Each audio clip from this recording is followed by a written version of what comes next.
So when there is no food, we get fear. When we fly in the aeroplane, normally we have fear whether we will reach safely. When the vehicle is not in good condition, there is no brake in my cycle the other day. When I was applying, it was just going on. So I was afraid. And healthy fear keeps us alive to Christ. So we need to have the some sort of healthy fear in our life. Fear is a liar. So we fear for something which is not existing. That is a lie. Fear is increased when someone does a guilty action. Say for example, when you break the law, you get fear. When you kill somebody or when you steal somebody, when you see the police, you get afraid. And we have different reactions to fear. So when a person gets reaction, there are many symptoms which appear in our body. One thing, the fight or flight. That's a natural mechanism of the body. So run away. Either you face the fear or run away. Like Saddam Hussein, what he did, he underwent into a pit. Somebody goes underneath and hide himself. And some lash out with anger. They break things. And some, they just freeze. Some people, they just scream. So these are the symptoms which happens during fear. Fear is a failure, I can tell you, because it prevents some of the opportunities. Say for example, one day my son came to me and he was telling me he was a good football player, and he used to host inter-school tournaments. So both boys, Isaac and Abi, was a good players of football. But in the other side, I used to tell them be careful because football causes many dangerous injuries. And they were selected to go to interstate to play in different states. So the day came, my son was asking me permission to go there. So I said to him, "You're the only boy. You two are so precious to me because without children, I struggled for 4.5 years. How can I send you with someone? Because up to this age, I haven't sent you anywhere alone." So that sort of fear was in me. Then my son started talking to me, "Mommy, you preach. You trust in the Lord so much than anybody else. So why don't you send me if you trust in the Lord, if you have faith in Him? Put the faith on Him. He told me to go. So I will go. I have the faith in Him. He will bring me safe." So that is the opening point of my heart. I was melted in tears. I was telling to my son, "Son, you will be going for the football match tomorrow. You call your master and tell him." So I was so happy that my son is in Christ. The God gave him strength to say that word, that he is in faith and he trusted in Him. Friends, how do you trust the Lord? Where is your fear? When fear comes, how do you feel? Do you run to your friends? Do you run to your neighbors? Do you run to your parents? No. When fear comes, see the Lord's face. See, you will be conquered. Then my son came with all those victory prizes, shield, everything. I was so happy. And I was telling my friend, "You should put this faith till you live for Christ. Till your end, you should be faithful to Christ." So we have to push the fear away from us. See, this unhealthy fear, why the fear came into existence to this world. If you could see, it was happened in Eden. What happens? Adam, Eve, God instructed them not to eat the fruit, but they ate. Once they sin, then the fear came into this world. Then what Adam does, he goes and hide himself because he knows he will be punished. God says, "I will punish. If you eat, you're dead. That's it. You're dead to sin."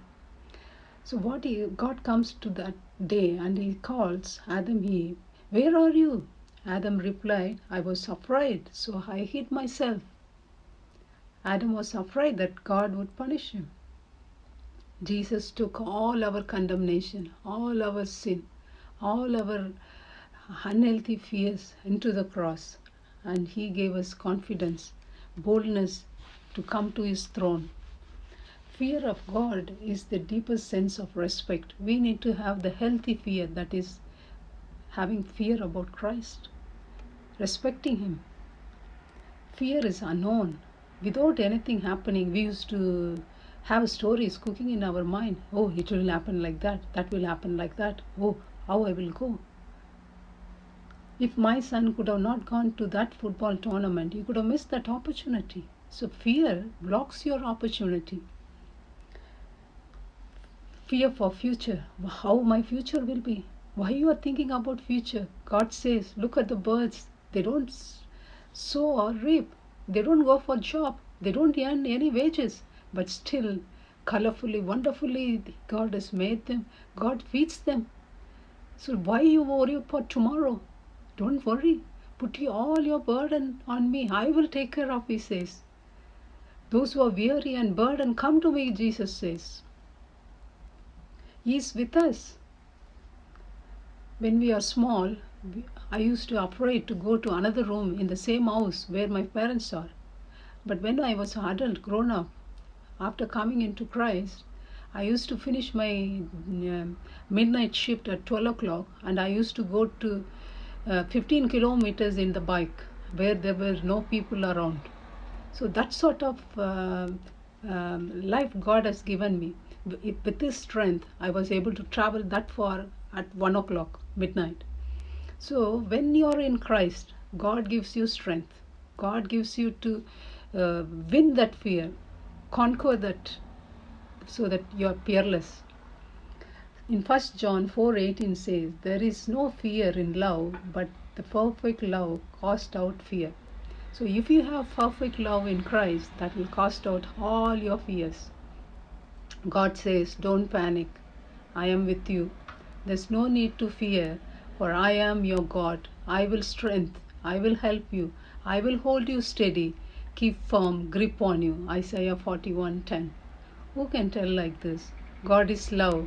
So if you are a permanent resident in His love, God live in you, you will not have any fear. I was telling about the healthy fear. So let's see what is the healthy fear. Proverbs 1:7 say, the fear of the Lord is the beginning of knowledge, but fools despise wisdom and instruction. So if you have the fear of the Lord, that is the beginning of your wisdom. Children might worry if they disobey, they will be hit or they will be spanked. So there is a house rules. But what God says in Hebrew 12:8, if you are without God's discipline, which all have become partakers, then you are illegitimate children and not sons. So we all need some sort of discipline. So God, if tuning us, we have to let it go so that we will be a fine gold at the end. Fear of man can trip you. What Bible says in Proverbs 29:2, the fear of man will bring you snare. So we should not afraid of man. And also God says in Romans 3:18, there is no fear of God before their eyes. People are without the fear of the healthy fear of God. Hebrews 13:5-6 says, you are my helper, I will not be afraid. The Holy Spirit is our helper, so why we should afraid? But we should be afraid of Jesus. Why, In Matthew 10:28 it says, do not be afraid of those who kill the body, but cannot kill the soul. We have body and soul. So the one who's going to kill both the body and soul only we have to be afraid of. That's what Matthew 10:28 says. So if there is any persecution, we should not be afraid of the men who are killing our body. If you could see the parable in Mark 4:35-40, Jesus was traveling in the boat with his disciples. There was a large storm comes and which threatens the disciple to be sink inside the water. They were thinking they will be drowned, but Jesus is sleeping. But some Bible dictionary deliberately says God was sleeping deliberately in order to test their faith. So they are waking up Christ, Jesus, you are going to die. But Jesus is saying, where is your faith? whom you are trusting. Jesus is with them, but they are afraid. Same way we are also in this world like that. Jesus is in us, living in us. Jesus says, I am with you. I uphold you. I strengthen you. But still we fear, oh Lord, what will happen? Come on, friends. Let's put our faith on Christ. What God says in 2 Timothy 1:7, I did not give you spirit of timidity, but a spirit of power, love, and of a self-discipline. So we should not be timid no more. In God have I put my trust. I will not be afraid what man can do for me. Psalm 56:11. So friends, I want to finish. Hereafter, don't be fear of no one. Man cannot do anything. God is watching everything. He is with you. He is alive. He is not dead person. He is with you. Cheer up. He says, I never leave you nor forsake you. When you walk with water, I am with you. When you walk with fire, I am with you.